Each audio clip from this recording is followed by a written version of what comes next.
Hey friends, again we are back with a new video. इस बारी हमने topic उठाया है a different topic this time, जिसके ऊपर हम आपको कुछ इन्फॉर्मेशन, कुछ इनसाइट्स, कुछ प्रिकॉशनरी स्टेप्स के बारे में बताएंगे, जिससे आपको फ्यूचर में कोई भी डीलिंग्स वगैरह आप करते हैं तो आपको हेल्प होगी। आज का टॉपिक है friends BBA, which is known as builder buyer agreement. अब बिल्डर बायर एग्रीमेंट जब आप सुनते हो तो बड़ा ही इजी वर्ड लगता है कि ठीक है, एक बिल्डर और बायर के बीच में एग्रीमेंट है जब भी आप कोई फ्लैट, अपार्टमेंट या कोई लैंड लेने जा रहे हो। अब इस बिल्डर बायर एग्रीमेंट के अंदर बहुत सारे क्लॉजेज होते हैं। पोजेशन क्लॉज होता है, आपका पेमेंट टर्म के क्लॉजेज होते हैं, आपका इंटरेस्ट क्लॉज होता है, आपके पेनल्टी क्लॉजेज होते हैं, आपके रेरा का रजिस्ट्रेशन का नंबर होता है, एटसेट्रा एटसेट्रा, बहुत चीजें होती हैं।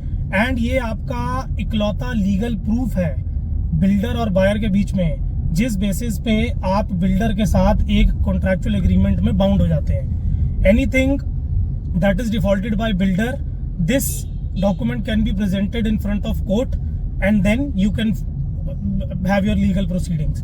सिमिलरली अगर बायर भी किसी चीज पे डिफॉल्ट करता है, पेमेंट पे डिफॉल्ट कर देता है या किसी और चीज पे डिफॉल्ट करता है, तो builder can also use this document for legal proceedings. अब ये हो गया इस डॉक्यूमेंट का ओवरव्यू। इस डॉक्यूमेंट के अंदर ऐसी कौन सी चीजें हैं, ऐसे कौन से पॉइंट्स हैं जो आपको देखने चाहिए, जो नॉर्मल इंसान देखता नहीं है। आप जाते हो ऑफिस में, साइन करते हो और आ जाते हो, but there are some points which have to be seen and read very carefully. Kunal, वो पॉइंट्स बता यार। तो बिल्डर बायर एग्रीमेंट में काफ़ी सारे पॉइंट्स हैं जो हम आज डिस्कस करेंगे, और उसके बाद हम वो भी ओवरव्यू विल डिस्कस कि actually when you go for signing BBA, जब तहसील जाते हो, गुड़गांव की तहसील जाओगे या SDM ऑफिस जाओगे, तो वहाँ पे एक्चुअली सिचुएशन क्या होती है when you go for signing the document. तो अभी पहले we'll discuss what all things to check और what all things to go through when you have your BBA in hand. तो फर्स्ट थिंग इज कि सबसे पहले तो अब आजकल इट्स अ नॉर्म कि जब भी आप कुछ बुक करा रहे हो या आप कुछ खरीद रहे हो, तो उस केस में you have to check that whether the project is RERA registered और नॉट। वो आप रेरा की साइट पे जाके क्रॉस चेक भी कर सकते हो। दूसरी चीज, आप जाके जो बिल्डर के प्रोजेक्ट की जो डिटेल्स हैं, उसमें एरिया कितना है, कितना एक्चुअली एलोकेटेड है रेरा के हिसाब से, वो वाली चीज आप चेक करोगे। बिल्डर के क्रेडेंशियल्स आप चेक करेंगे कि बिल्डर की डिटेल्स, उसका जो एड्रेस है, उसका उसका बैकग्राउंड जो उसने सबमिट किया है रेरा में, वो आप चेक करोगे, और उसके प्रीवियस प्रोजेक्ट्स के साथ आप क्रॉस चेक भी कर सकते हो वो। तो that will become easier to see the relevancy of that project and the builder also. ठीक है, उसके बाद now starts the important things. आप अपने आप अब अपना जो आपका मे बी यूनिट है, प्लॉट है, अपार्टमेंट है, वट एवर इट इज, आप उसकी डिटेल्स चेक करो। आपका जो आपके लिए जो इंडिविजुअल बिल्डर बायर एग्रीमेंट बना है, उसके अंदर आपके प्लॉट का नंबर ठीक है कि नहीं, उसका एरिया एग्जैक्टली ठीक है कि नहीं, वो सारी चीजें हो गई। उसके बाद अगर इनकेस अपार्टमेंट है तो tower number, floor number, apartment number, everything has to be cross checked कि ये सब एग्जैक्टली वही है जो आपने बुक कराया था या जिसके लिए आपने पैसे दिए थे। सेकेंड थिंग, रेरा की रिक्वायरमेंट है, हमने पिछली वीडियो में भी ये डिस्कस किया था कि रेरा की रिक्वायरमेंट है कि कारपेट एरिया मेंशन होना चाहिए। ये सुपर एरिया पे बिकता है गुड़गांव में सब कुछ, बट कारपेट एरिया मेंशन होगा आपके BBA में। उससे एग्जैक्टली आपको समझ भी आ जाएगा कि आपने पर स्क्वायर फीट कितने पैसे दिए हैं। ठीक है, कहने को वाली चीज एक आपने चेक करनी है। उसके अलावा फिर स्पेसिफिकेशंस, वेरी इंपॉर्टेंट। ये वाली एक ऐसी चीज है जिसपे हमेशा झगड़े होते हैं बाद में। जिन्होंने खरीदे में है, वो बिल्डर बोलेगा जी मैं आपको इस क्वालिटी का, इस ब्रांड का, ये फिटिंग्स, ये अप्लायंसेज, ये सब लगा के दूंगा। बाद में जब बनने की बारी आती है, when you actually go to the site and see, वो सब कई चीजें मिसिंग होती हैं। ये सारी चीजें आपकी BBA में मेंशन होती हैं। ये मेंशन होता है, सब कुछ मेंशन होगा। आपका पूरा एग्रीमेंट है, एक एक चीज आपको क्या मिलने वाली है, या फिर आपको जब उसने बिल्डर ने जब उसका ब्रोशर बनाया था या ऐड करी थी या जो दिखा के आपको बेचा था वो माल अपना, वो सारी चीजें दे भी रहा है, डिलीवर करेगा भी कि नहीं। एक बार ये आपके BBA में आ गया तो फिर तो आपके पास लीगल स्टैंडिंग है ना, इन केस अगर he doesn't come through. Then उसके बाद प्राइस क्या ले रहा है वो, ये बहुत इंपॉर्टेंट है कि किस रेट पे आपका बीबीए बना है। दूसरी चीज, उसके बाद आप जब देखेंगे तो ये बहुत इंपॉर्टेंट चीजें अब जो आ रही हैं, जो मैंने एक्चुअली काफी देखी हैं, जिसपे झगड़े होते हैं आगे चल के, वो है आपके मेंटेनेंस चार्जेस, आपका IFMS, EDC IDC कितना लग रहा है आजकल। अभी हम आगे चल के ये भी बात करेंगे कि आजकल क्या क्या धांधलेबाजी भी हो रही है, उसके बारे में भी बात करेंगे। इसका फुल फॉर्म भी बता दे। EDC होता है इंटरनल डेवलपमेंट चार्जेस, IDC होता है इंटरनल डेवलपमेंट चार्जेस, EDC होता है एक्सटर्नल डेवलपमेंट चार्जेस। ये चार्जेस गवर्नमेंट को जाते हैं, builder is suppose to pay to the government, क्योंकि बाहर की जो आपकी अप्रोच रोड बन रही है, किसी प्रोजेक्ट के पास 24 मीटर की है, किसी के पास 12 मीटर की है, किसी की 60 मीटर की है, वो सारी रोड्स गवर्नमेंट बना रही है। गवर्नमेंट बिल्डर से पैसे लेती है उसके प्रोजेक्ट तक सड़क बनाने के लिए। वो बिल्डर हमसे पैसे लेता है, एज इन बायर से पैसे लेता है। बायर बिल्डर को दे रहा है, builder is suppose to pay to the government. FMS as in maintenance charges कितने लगेंगे, यूटिलिटी कनेक्शंस के पैसे कितने लगने वाले हैं, अच्छा। बिजली के पैसे, मीटर जो लगेगा उसके पैसे, पानी के कनेक्शन के पैसे, ये सब पैसे कितने लगने वाले हैं। देखो, एक स्टैंडर्ड रेट होता है, गवर्नमेंट का एक रेट होता है, एक बिल्डर लेता है, क्योंकि वो भाई खुदाई करेगा, लगाएगा, लाइनें डलेंगी, कनेक्शंस होंगे, काफी चीजें होती हैं, पर वो जायज भी होना चाहिए। ये आजकल बहुत ज्यादा केसेस हो गए हैं कि एग्जॉर्बिटेंट चार्जेस अपना चार्ज किए जाते हैं बिल्डिंग में, बट अननेसेसरी हैसल है ये एक। देन पेमेंट शेड्यूल, उसका एक पूरा पेमेंट प्लान होगा। अगर आपने कंस्ट्रक्शन लिंक्ड प्लान लिया या जो भी उसका पेमेंट प्लान है आपका, वो पूरा लिखा हुआ होगा आपका, पूरा डिटेल में आपको कब कितने पैसे देने हैं, कितनी परसेंटेज, कितने लेवल पे पेमेंट होनी है, चाहे वो प्लॉट का हो, चाहे अपार्टमेंट का हो, चाहे किसी का भी हो। तो उसके बाद ये प्लीज चेक कीजिएगा लीगल, जो अब अगली मैं पॉइंट बताऊंगा आपको, that is confirm if the project land, या फिर जो प्रोजेक्ट जहां पे भी बन रहा है, इफ इट इज मॉर्टगेज्ड और नॉट, क्लियर लैंड पार्सल है कि नहीं। कई जगहों पे ये भी होता है, अभी पीछे एक बहुत बड़े बिल्डर का हुआ भी था, ये काफी बड़ा स्कैम था ये एक्चुअली, जिसपे काफी झगड़े भी हुए थे। उसके काफी अपार्टमेंट्स जो थे, जो लोगों को अलॉट हुए थे, वो बाद में पता चला कि वो उसकी पोजीशन ही नहीं दे पा रहा, क्योंकि बैंक के पास मॉर्टगेज्ड है, वो लैंड नहीं, वो अपार्टमेंट्स के अगेंस्ट पैसे उठाए हुए हैं बिल्डर ने। अच्छा। तो ये भी हो रहा है, लेकिन अब हमें हंसी आ रही है क्योंकि हमारे नहीं फंसे। लेकिन जिसके फंसे हैं वो सोचेगा मुझे तो ये मालूम भी नहीं था। तो ये चीजें चेक करनी बहुत जरूरी है कि टाइटल क्लियर है कि नहीं, ये सब चीजें के लिए। उसके बाद पोजेशन में अगर वो डिले करता है तो क्या इंटरेस्ट वो पे करेगा, पेनल्टी पे करेगा, अगर आप पेमेंट पे डिले करते हो तो आपको क्या पेनल्टी पे करनी है, ये सारी लीगल चीजें। तो ये सारे पैसों से रिलेटेड है, इन पे बाद में जाके कॉम्प्लिकेशंस होती हैं, तो इससे बेटर है कि आप पहले ही चेक कर लो, तो उससे पहले क्लियर रहेगा फिर आपका ये।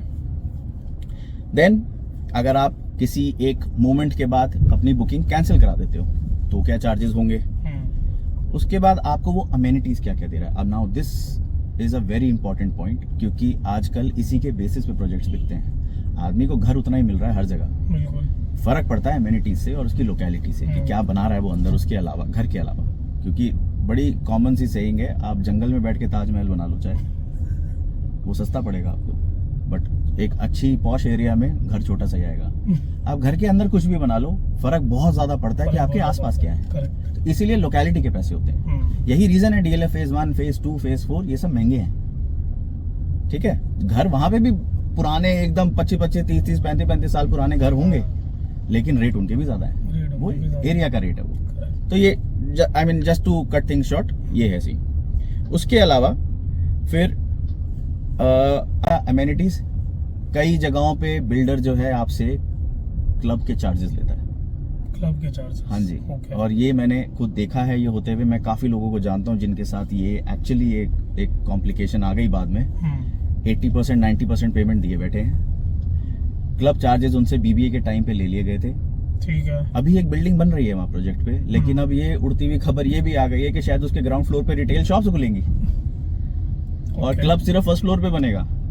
तो जहाँ पे आप ये कह रहे हैं कि 300-400 प्लॉट हैं जहाँ पे घर बनेंगे, वहां पे आप एक फ्लोर का क्लब बना रहे हैं। और एड में क्लब था, ब्रोशर में क्लब था, जब बेचा गया था अमेनिटीज में क्लब था, जब BBA आया लोगों के हाथ में तो उसमें क्लब का कोई नाम नहीं था उस टाइम पे। हाँ, इस बारे में अभी आगे बात करते हैं। उसके बाद अगर RWA बनती है, वो बिल्डर के अंडर रहेगी या आप इंडिविजुअल जो वहां के रेजिडेंट्स हैं वो RWA बना सकते हैं या नहीं बना सकते, उसके बारे में भी लिखा होता है कई जगहों पे।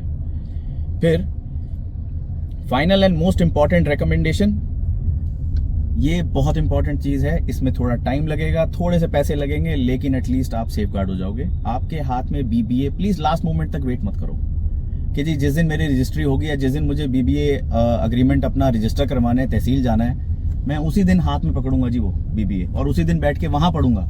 अच्छा, आप प्लीज 2-4 दिन पहले मंगवा लो, पहले पढ़ लो। आप पढ़ लो उसको। आपको जो जो चीजें समझ में नहीं आ रही है, आप प्लीज एक रियल एस्टेट लॉयर जिनको लीगल इन्फॉर्मेशन या लीगल नॉलेज है रियल एस्टेट से रिलेटेड, आप उससे एक बार चेक करा लो ना। वो अच्छा, कितना 500, 1000, 2000 रुपए ले लेगा यार। आप लाखों करोड़ों रुपए की प्रॉपर्टी है, इतने पैसे देने में प्रॉब्लम नहीं होनी चाहिए। बट ये बिल्डर मना नहीं कर सकता है ना तुम्हें? नहीं, मना कैसे कर देगा यार? बिल्डर उसी के कह देगा बेसिस कि ले आपने जाओ, पैसे आप दे पढ़ दिए ना। लो। देखो रेरा के हिसाब से after 10% of payment he is suppose to have the BBA agreement signed. Okay, तो 10% पेमेंट तो तुम दिए बैठे हो हाँ, ना, दिए तो बैठे बीबीए हो, तो वो तो देगा ही BBA, हाँ, तुम्हें। BBA तो और देगा। बीबीए की वैल्यू तभी है अगर वो रजिस्टर हो जाती है तहसील Correct. में जाके, नहीं तो it is just a piece of paper यार, उस पर तो कुछ भी टाइप करवा लो ना। तो वो प्लीज आप एक रियल एस्टेट लॉयर से चेक करवा लीजिए। तो उसके बाद आपको जो भी उसके शॉर्ट कमिंग्स होंगी या फिर उसके अंदर कोई पॉइंट्स होंगे जिस पे यू नीड टू पे एक्स्ट्रा अटेंशन, वो उसका आपको ध्यान रहेगा। तो आई थिंक यही सारे पॉइंट्स हैं जो हमने कवर कर लिए हैं। Now we will talk about some cases जहां पे एक्चुअली इश्यूज आ रहे हैं। ओके, पहला इशू ये है कि जैसे मैंने अभी बताया था थोड़ी देर पहले कि एक प्रोजेक्ट है जहां पे क्लब प्रॉमिस हुआ था, एड में क्लब था, क्लब चार्जेस, अब I don't know if I should tell you the amount, 1-1 lakh रुपए सबसे सीधा क्लब चार्जेस भी लिए थे। हाँ, 1-1 लाख रुपए लिए थे। ओके, अब कितने लोग हैं, अब एक्चुअली ये बिल्डर जो बायर है ना, बायर का भी ये लालच की समझ लो, या मैक्सिमम इन्वेस्टर्स होते हैं जिनको इंटरेस्ट नहीं है कि मुझे कल को जाके रहना है वहां पे। ओके, तो उनको क्या है कि यार अभी ले लो जितने का भी मिल रहा है, अगर कम रेट में मिल रहा है, कल को जाके तो मुझे बेचना ही है ना, तो बेच देंगे। बनेगा क्लब, बनेगा नहीं बनेगा, नहीं बनेगा। नहीं अभी तो बनेगा, पेपर पे दिखा रहा है, करेक्ट, दिखा दिया, ठीक है। तो मैं उसी के बेसिस पे बेच दूंगा आगे प्रॉपर्टी भी। तब उसमें हुआ ये कि क्लब चार्जेस 1-1 लाख रुपए पर बायर ले लिया गया। कितने लोग, 90% ऑफ द पीपल जब वो गए वहां पे तहसील में, तो वहां पे जब वो बीबीए उनके हाथ में फाइल आई, या फिर जब वो ऑफिस से लेके गए, बिल्डर के ऑफिस से बीबीए लेके सीधा तहसील पहुंचे, उन्होंने वहां पे देखा कि क्लब तो लिखा ही नहीं है वहां पे। अब वो लास्ट मोमेंट उस दिन वो रजिस्ट्री कराने गया है, अब ना तो उसके पास टाइम है कि वो बैठ के या तो मना कर दे भाई, या तो आप, तो ऐसा ही हुआ, कितने लोगों ने साइन कर दिया। ओके चलो, बीबीए में नहीं था क्लब चार्जेस, बट बिल्डर फिर भी कहता रहा, ये बिल्डर के ऑफिस भी गए काफी लोग, बिल्डर कहता रहा कि मैं दूंगा क्लब। बिल्डिंग भी बननी शुरू हुई वहां पे, कमर्शियल पूरा 3 फ्लोर आई थिंक बन गए हैं शायद वहां पे, पोजेशन के पास ही है ये प्रोजेक्ट। ओके, वहां पे अब ये खबर आई है कि वो वाला जो बिल्डिंग बन रही है उसके ग्राउंड फ्लोर पे जो है वहां पे रिटेल शॉप्स खुलने वाली है, क्योंकि रिटेल शॉप्स सेल के लिए ऐड आ गई है बिल्डर की कि वहां पे दुकानें खुलेंगी, और कोई बिल्डिंग बनी नहीं है वहां पे, तो ऑब्वियसली उसी की बेच रहे हैं कि वो ऐड कर रहा है वहां पे, क्योंकि वो ऑलरेडी उसमें लिखा हुआ है कि 80% कंस्ट्रक्टेड, पोजेशन नियरिंग सून, और ये रेट है उसका रिटेल शॉप्स का। तो ये सारी चीजें, अब यहाँ पे एक कॉम्प्लिकेशन आ गई। बायर्स को पहले डिस्क्लोज नहीं था, नहीं था ये, अभी थोड़े दिन पहले ही ऐड आई। उसके बाद फिर वो बायर्स का एक ग्रुप बना हुआ था उसका। अच्छा, अगला केस डिस्कस करते हैं। उसमें ये था कि मेंटेनेंस चार्जेस, बिजली के मीटर के कनेक्शन, प्रोजेक्ट की boundary wall, extra maintenance charges and additional charges, ये क्लॉजेस उसमें डाले हुए हैं पेमेंट में, जिन वो रेट लेगा। करेक्ट, वो तो वैसे ही दे रहे हैं, वो उसका रेट है। हाँ। अब हुआ ये कि पहले बीबीए में रिटर्न नहीं था कि कितना रेट है।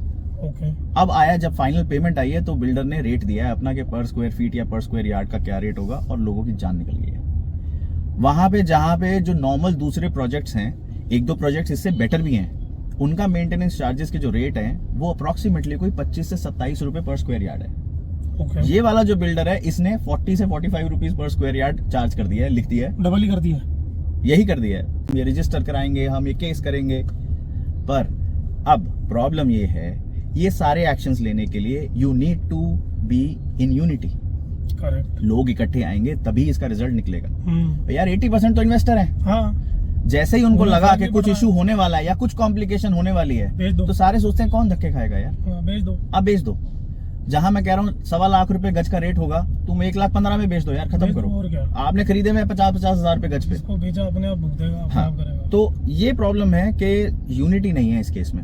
ओके, ये हो गया। दूसरी चीज, आप पहले ही प्लीज सारी चीजें अपना दिमाग लगा के, पैसे आपके लगे हुए किसी और के नहीं लगे हुए, आप please you make sure that all the points that are included in the BBA are clear to you, आपको समझ में आ रहे हैं। कोई भी आंखें बंद करके या हवा में या कुछ एजम्पशन के साथ आप पैसे मत लगाओ, इम्पोर्टेंट पॉइंट है। क्योंकि बीबीए में बीबीए तक आपके सिर्फ 10% पैसे ही लगे हैं, आपको अभी 90 और देने हैं। करेक्ट। तो अगर आप पहले ही क्लियर नहीं हो और इस एजम्पशन से चल रहे हो कि नहीं यार सब ठीक ही होगा, तो प्लीज अंडरस्टैंड कि बिल्डर आपका सगा नहीं है। बिल्डर अपने पैसे कमाने के लिए काम कर रहा है, आपको सेट करने के लिए नहीं काम कर रहा। तो ये तो वही हो गया ना, टर्म्स एंड कंडीशंस अप्लाई, दुनिया पढ़ती ही नहीं। पड़ती नहीं, क्योंकि बिल्डर बायर एग्रीमेंट भाई मोटा होता है ना। हाँ। लेकिन पैसे लगे हैं भाई आपके, पैसे इतना लगे तो अब हैं, आपको भी मेहनत करनी पड़ेगी। Correct। ऐसा तो नहीं है कि आपके बिहाफ पे कोई और करने वाला है। Otherwise you pay to a real estate lawyer, हाँ, वो हाँ, पड़ेगा, वो आपको पड़ेगा, पूरी हाँ। गाइडेंस जो भी है वो आप Correct। गाइडेंस लीजिए उससे, और जो भी पॉइंट्स आपको समझ नहीं आ रहे आप please go through it and get it cleared up. तो यही है। तो I think builder buyer agreement का तो हमने क्लियर कर दिया क्या क्या पॉइंट्स होने चाहिए। ठीक बाकी है। अगर कुछ और होगा या कुछ पॉइंट अगर मिस हो गया तो प्लीज आप बता दीजिएगा, कमेंट्स में and डाल then- दीजिए आप, yeah, अगर आपको कोई और पॉइंट्स चाहिए। and then we'll clear that up also. ठीक है। Thank you. Thank you, bye. काट दो भाई।